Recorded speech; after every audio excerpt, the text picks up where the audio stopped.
네, 안녕하세요. 시카고 복덕방의 한상철입니다. 네, 오늘은 요즘에 이 이자율이 막 도통 떨어질 생각을 안 하니까 고객분들께서 내가 과연 렌트를 계속 살아야 되나, 아니면 지금 이렇게 이자율이 높은데도 집을 사야 되나, 뭐 이런 거에 대해 걱정을 많이 하시는 분들이 계셔서 제가 뭐 이 주제 갖고 뭐 지난 몇 년 동안 뭐 수차례 그 비디오를 찍거나 블로그를 써드리기는 했는데 또 한번 유튜브 한번 찍어보도록 하겠습니다.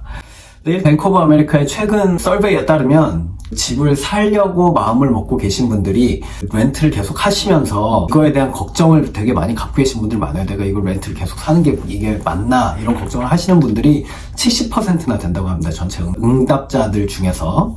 근데 그 가장 큰 이유는 이 렌트비는 계속 오르니까 여기에 대한 부담감이 클 수밖에 없어요. 그리고 렌트비는 뭐가 어떻게 됐든 간에 이거는 뭐 그 랜드로드 주머니로 그냥 100% 들어가는 돈이니까. 그래서 렌트를 하시면서도 내가 이거 지금 렌트를 과연 하는 게 맞나, 이런 걸 고민하시는 분들이 70%나 된다고 해요. 그러면은 우리가 이 렌트를 계속 할지 집을 살지 이거에 대해서 어떻게 생각을 해봐야 되나, 뭐 이런 거를 한번 봐볼 만합니다. 일단 뭐 저는 리얼터의 입장이기도 하고 하지만 뭐 이래저래 봤을 때 장기적으로 봤을 때는 그 집을 사시는 게 무조건 좋다고는 생각은 해요. 그 미국 통계로 봤을 때 요즘에는 집을 사면은 보통 한 6년에서 8년 정도 살고 이사를 간다고 합니다. 그러니까 한 집에 들어가면은 한 6년 정도는 사신다는 거예요. 아무리 안 돼도. 뭐 물론 렌트인 경우는 다르겠지만.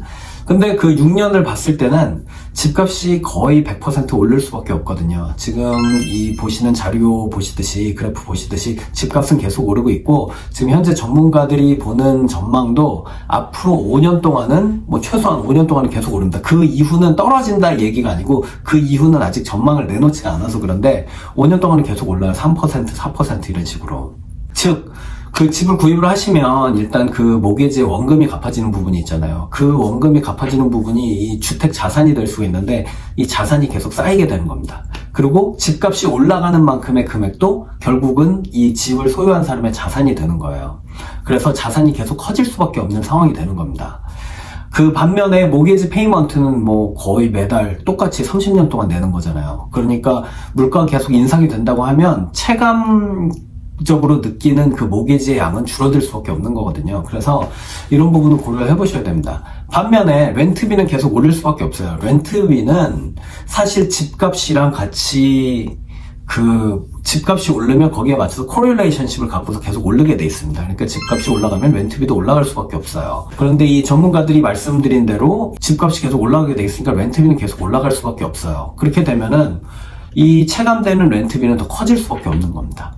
네, 그래서 그 장기적으로 봤을 때는 집을 사시는 게 정말 당연히 좋습니다. 지금 이자율이 높더라도 그 결국은 이자율은 언젠가는 떨어질 거잖아요. 그러면 그때 가서 리파이낸스를 하시면 어차피 남은 원금을 갖고 남은 부분에 대한 것만 그 다시 론을 얻어서 리파이낸스를 하실 수가 있기 때문에 그 사이에 집이 어프리시에이션 된 부분에 대해서도 또 다운 페이먼트를 더 크게 늘리실 수도 있고 뭐 이런 식으로 돼서 훨씬 더 그 장기적으로 봤을 땐 도움이 될 수밖에 없습니다. 경제적으로. 하지만 우리는 사실 몇 년을 살지 5년, 6년 안 살 수도 있는데 뭐 이렇게 생각하시는 분들도 계실 수가 있어요. 그렇죠?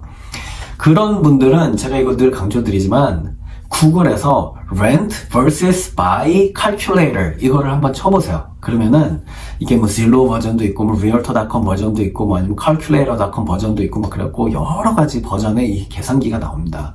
그럼 여기다 구체적으로 내가 현재 렌트를 얼마씩 내고 내가 사고자 하는 집은 뭐 얼마 정도가 되고 뭐 그 집의 프로퍼티 텍스는 얼마고 뭐 이런 거를 구체적으로 넣으시면 이게 계산을 해줘요. 그래서 이 컬큘레이터 계산해주는 그 궁극적인 내용이 뭐냐면 앞으로 당신이 어느 정도까지 살 거면 렌트로 사는 게 좋고 그 이후 그것보다 더 길게 살 거면 집을 사는 게 좋다.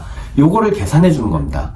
제가 이 시뮬레이션을 돌려봤을 때는 제 고객분들 중에서 제일 길게 나온 게 14개월인가 그래요. 그러니까 14개월보다 오래 미국에 사실 거면 그 동네에 사실 거면 집을 사시는 게 낫다는 얘기인 거죠.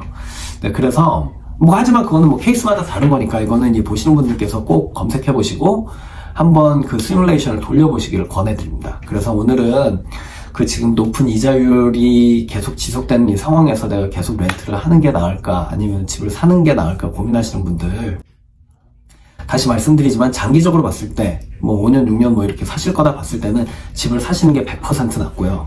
네, 그 단기적으로 봤을 때는 그 칼큘레이터 rent vs buy calculate 이걸 한번 돌려보셔라. 요거를 권해드리고자 이 비디오를 찍게 되었습니다.